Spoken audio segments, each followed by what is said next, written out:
Hey everyone, and welcome to our deep dive today. We're going to be looking at some predictions about Taiwan's future. And I gotta say, the source material we have is pretty intense. It's called Taiwanese Society May Gradually Decay and Wither, which, I don't know about you, but that doesn't exactly sound like a light reading to me. But we're here to break it down, figure out what's really going on, and maybe even find some silver linings along the way. Yeah, you're not wrong. The title is definitely a bit alarming. I think it's meant to be a wake-up call, though, like a way to get people thinking about the very real challenges Taiwan is facing. And while the document does paint a somewhat bleak picture, it also highlights areas of strength and potential solutions. So our job today is to try to separate the hype from the reality and help you understand what this all means. Okay, so let's just dive right into it. The document keeps using this word decay, which is a pretty strong image. Is Taiwan really on the verge of just falling apart?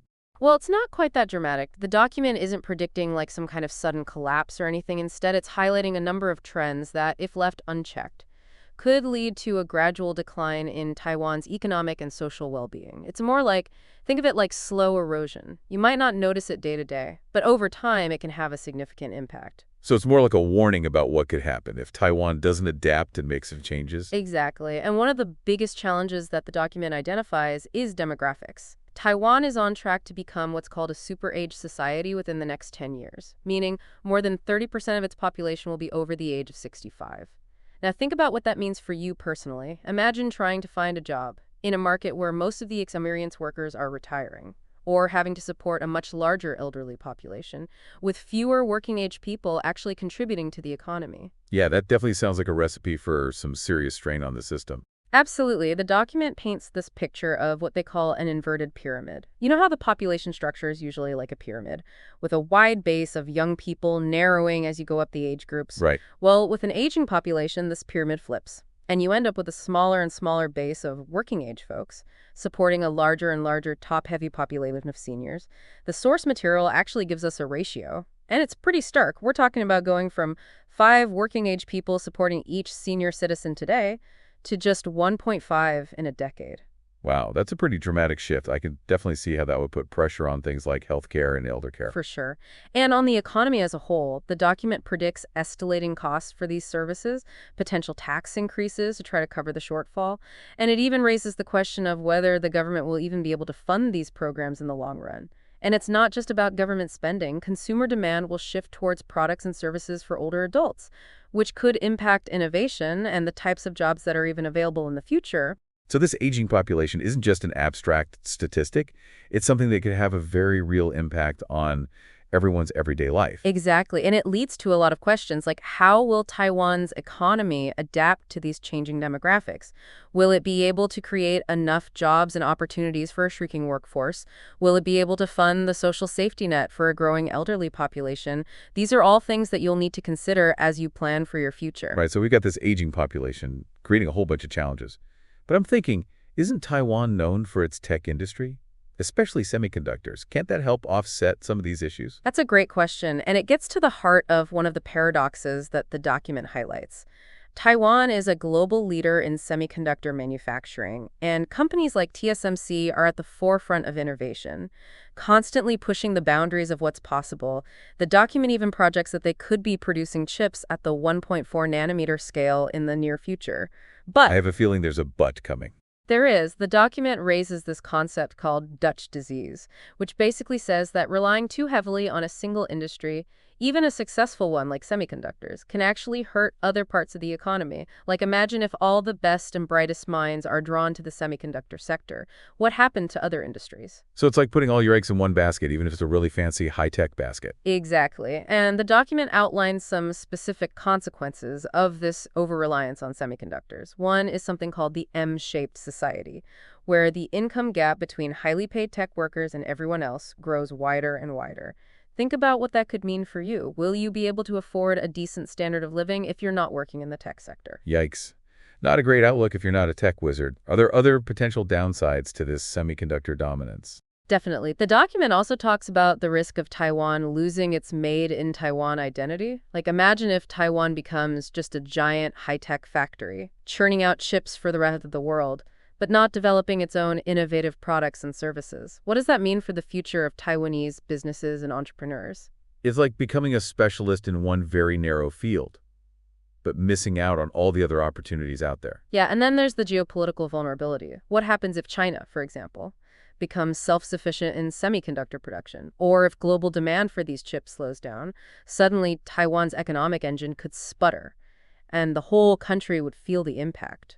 Okay, so we've got this complex situation where Taiwan's biggest strength, its semiconductor industry, could also be a major vulnerability. It sounds like the document is urging Taiwan to diversify its economy and not put all its chips on the table, so to speak. Right, it's a bit of a balancing act. Taiwan needs to leverage its tech expertise, while also fostering innovation in other sectors. Think about what areas excite you. Maybe it's renewable energy, or healthcare, or even the creative arts. These are all fields where Taiwan could potentially thrive. So even though the document paints a bit of a cautionary tale, it's also a call for action, encouraging Taiwan to think long-term and invest in a more diverse and resilient future. Absolutely. But there's another layer we need to explore, and that's the role of politics in shaping Taiwan's path forward.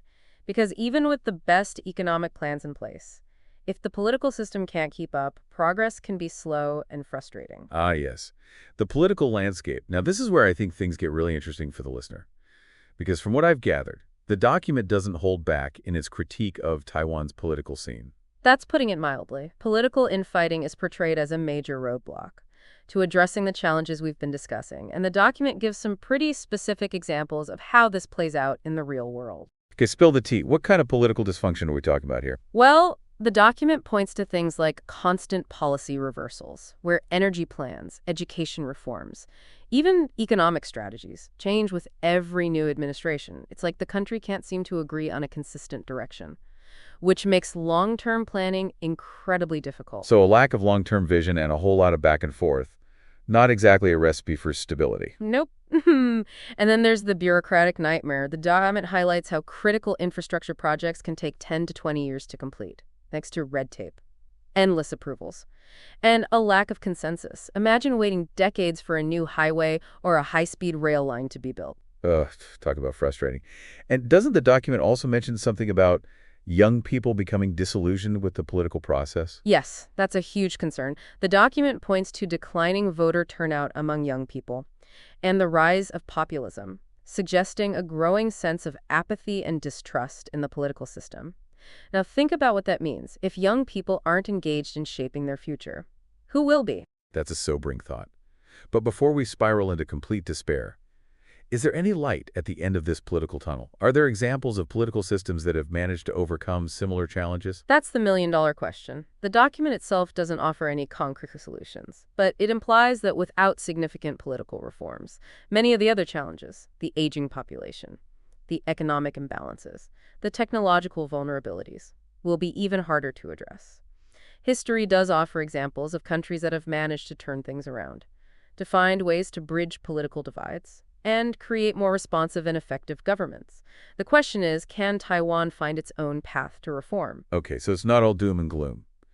But there's definitely a sense of urgency. The document is basically saying, hey, Taiwan, you've got some amazing strengths, but you also have some serious weaknesses. Now's the time to get your act together and make some tough decisions. Otherwise, things could get really messy. You've captured the essence of it perfectly. And there's one more piece of this puzzle we need to unpack. And it's something that really struck a chord with me, the brain drain. Ah, yes, the silent crisis. I've heard whispers about this, but I'm curious to hear what the document has to say about it. Why should the listener be concerned about this? Well, think of it this way. Taiwan has always prided itself on its intellectual capital, its highly educated workforce, its innovative spirit. But what happens if the best and brightest minds start leaving? What happens if the next generation of scientists, engineers, and entrepreneurs decides to pursue their dreams elsewhere? It's like watching your future potential slowly slip away. But what's driving this brain drain? Is it just about money, or are there other factors at play? The document points to several reasons. One is the stark disparity between academic salaries and those in the tech industry.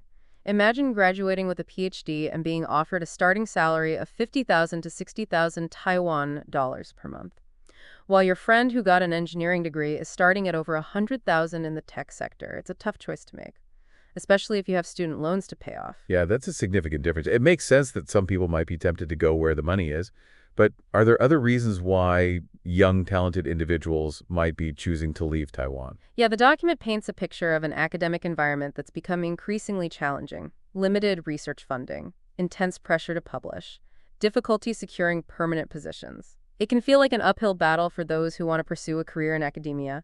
And let's be honest, even if you're passionate about research, it's hard to justify staying in a system that doesn't seem to value or reward your contributions. So it's not just about the money, it's about feeling valued, having opportunities to grow, and being part of a system that supports your aspirations. Exactly. And the document argues that this brain drain has the potential to undermine Taiwan's future as a technological innovator. Imagine if Taiwan becomes a technology follower, simply adopting innovations developed elsewhere, rather than being at the forefront of new discoveries. So we're not just talking about people leaving, we're talking about the loss of potential breakthroughs, of homegrown innovation that could benefit Taiwan and the world. And didn't the document mention specific areas where Taiwan could lose ground if it doesn't address this brain drain? Yes, it highlights fields like quantum computing, advanced materials, and biotechnology, areas where Taiwan has the potential to be a global leader, but could fall behind if it doesn't attract and retain top talent. So even if you're not planning on a career in academia, this brain drain should concern you, because it could impact the overall competitiveness and dynamism of Taiwan's economy. Okay, so we've got an aging population, an over-reliance on semiconductors, political gridlock, and now a brain drain. It feels like Taiwan is facing a perfect storm of challenges, but I have a feeling there's one more element we need to discuss. It's kind of the elephant in the room. You're absolutely right. We can't talk about Taiwan's future without addressing the China factor. It's a topic that looms large in the document, kind of adds another layer of complexity to all the issues we've been discussing. It's like a shadow hanging over everything, isn't it?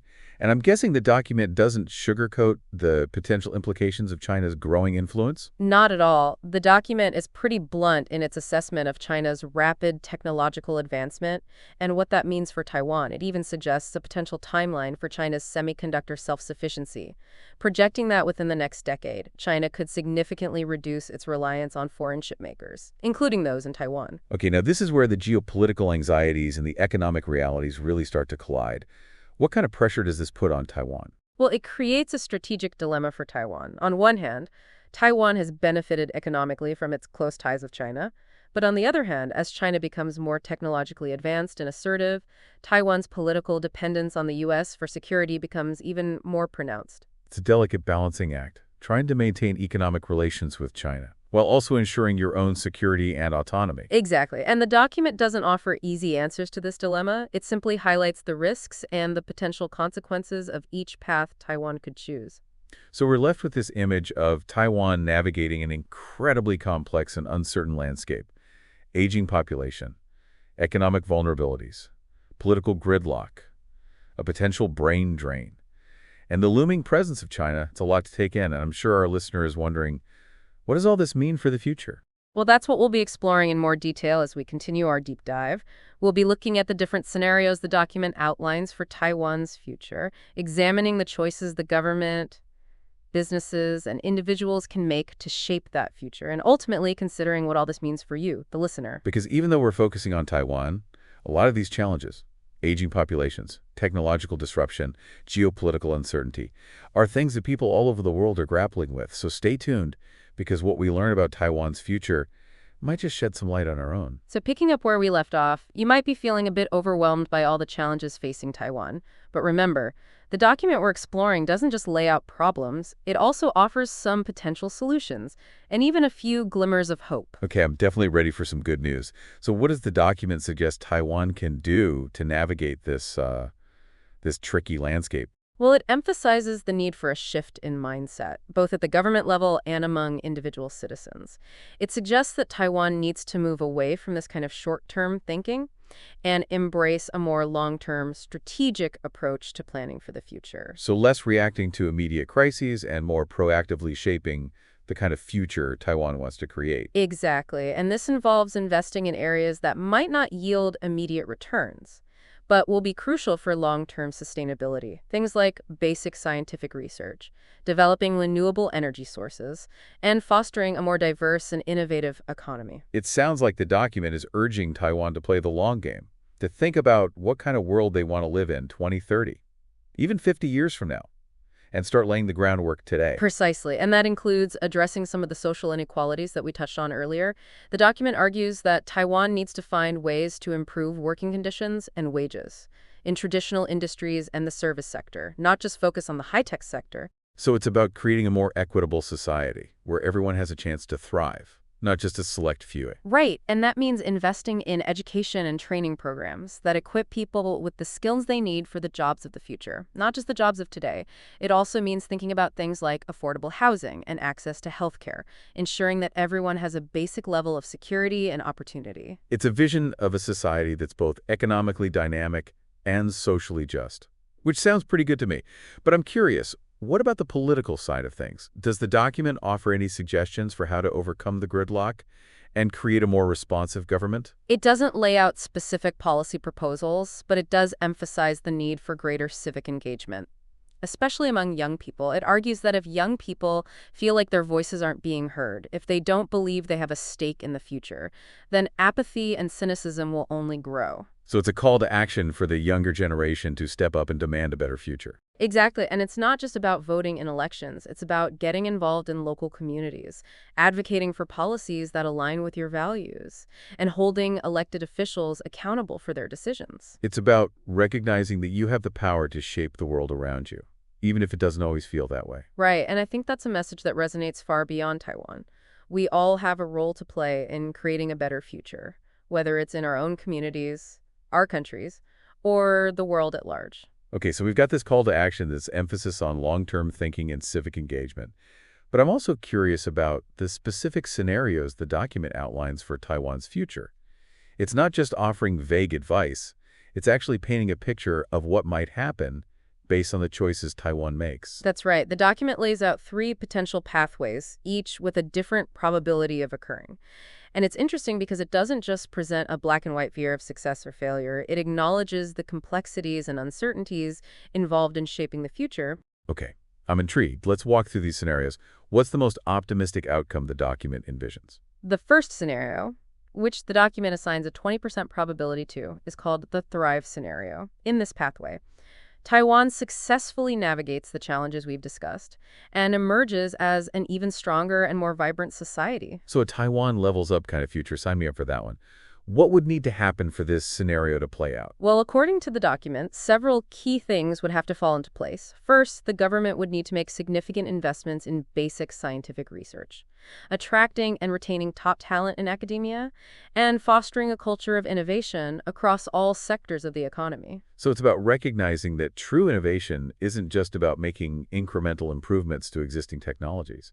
It's about pushing the boundaries of knowledge and exploring new possibilities. Exactly, and the document specifically mentions areas like renewable energy, biotechnology, and even space exploration as fields where Taiwan could potentially excel. But it's not just about government investment, it's also about creating an environment where entrepreneurship can flourish. So a place where people feel empowered to take risks, start new businesses, and turn their ideas into reality. Right, and that means reducing bureaucratic hurdles, making it easier to access capital, and fostering a culture that celebrates creativity and risk-taking. It sounds like the Thrive scenario is all about creating a virtuous cycle where government investment, private sector innovation, and individual initiative all reinforce each other. But let's be realistic. A 20% chance of success isn't exactly a sure thing.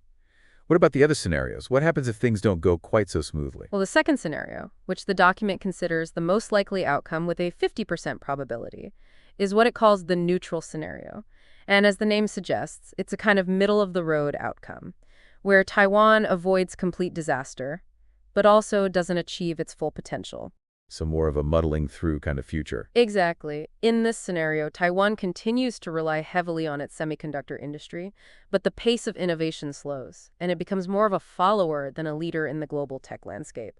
The brain drain continues, the gap between the tech sector and other industries widens, and young people face increasing economic pressure and limited opportunities. It's not a catastrophic collapse, but it's not exactly a thriving society either. It's a bit, well, a bit disappointing, to be honest. Like watching a talented athlete fail to live up to their potential. Yeah, it is a bit of a cautionary tale. It suggests that even a country with as many strengths as Taiwan can fall into a trap of complacency, of assuming that past success guarantees future prosperity. So the neutral scenario is a warning that even if Taiwan avoids the worst-case scenario, it could still end up in a kind of stagnant limbo, stuck in a rut and unable to break free. Right. And that brings us to the third scenario, the one no one wants to see, but the one we need to acknowledge as a possibility. The document assigns this scenario a 30% probability and calls it the decline scenario. Okay, now I'm getting nervous. What does this worst-case scenario look like? In the decline scenario, things take a turn for the worse. China's tech sector surpasses Taiwan's. Global demand for semiconductors shrinks, and Taiwan's economy enters a recession. Talent flees the country in search of better opportunities. The government struggles to cope with mounting social and economic pressures, and Taiwan loses its standing as a technological powerhouse. Wow, that's a pretty bleak picture. It's hard to imagine Taiwan, with all its resistance and ingenuity, falling so far. It is a sobering reminder that no country, no matter how successful, is immune to decline. The document makes it very clear that the choices made in the next decade will have profound consequences for Taiwan's long-term trajectory. And this is where I think it becomes really relevant for you, the listener. Because even though we're focusing on Taiwan, a lot of these challenges, aging populations, technological disruption, geopolitical uncertainty, are things that people all over the world are grappling with. So what we're learning about Taiwan's potential futures might actually hold some valuable lessons for all of us, no matter where we live or what our individual circumstances are. Exactly. And that's what we'll be exploring in a final part of our deep dive. We'll be looking at the choices that individuals, businesses, and governments can make to shape a more positive future, both in Taiwan and beyond. Because ultimately, the future isn't something that just happens to us. It's something we create through our actions, our decisions, and our willingness to engage with the challenges of our time. Wow, yeah, that decline scenario is a bit of a wake-up call. It makes you realize that even a place as advanced and innovative as Taiwan isn't immune to the forces of change, and that the choices we make today can have a ripple effect for years to come. Yeah, it really is. It's a powerful reminder that we're not just passive observers of history, we're active participants. And what's fascinating about this document is that it doesn't just present these scenarios as inevitable outcomes. It frames them as possibilities that can be influenced by the decisions we make, both individually and collectively. So it's not a prophecy of doom. It's more like a roadmap with different forks in the road. And Taiwan has the power to choose which path it wants to take. Exactly. And that's where I think this deep dive gets really interesting, for the listener. Because even though we're focusing on Taiwan, a lot of the challenges and opportunities they're facing are things that people all over the world are grappling with. Think about the trends we've discussed.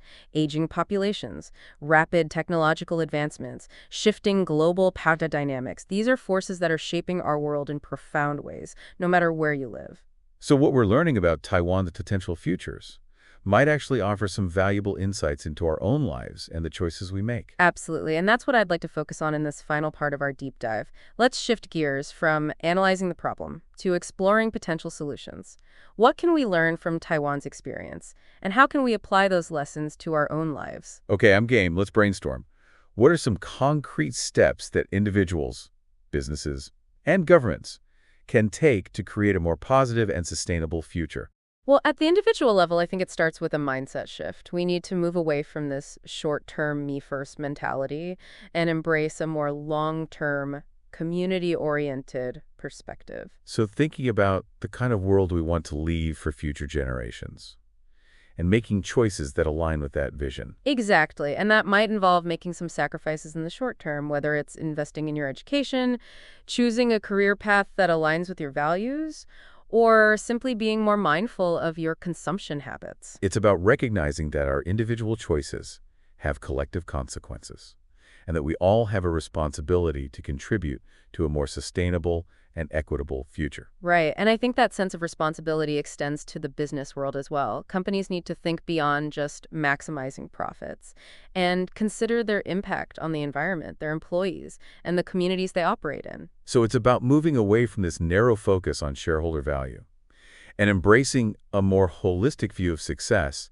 that takes into account social and environmental factors. Exactly. And this isn't just about being altruistic, it's also good business sense. Consumers are increasingly demanding products and services from companies that share their values, and investors are starting to recognize that sustainable businesses are often more resilient and profitable in the long run. So it's a win-win situation. Businesses can do well by doing good, and consumers can vote with their wallets to support companies that are making a positive difference in the world. Yeah, exactly. And then, of course, there's the role of government.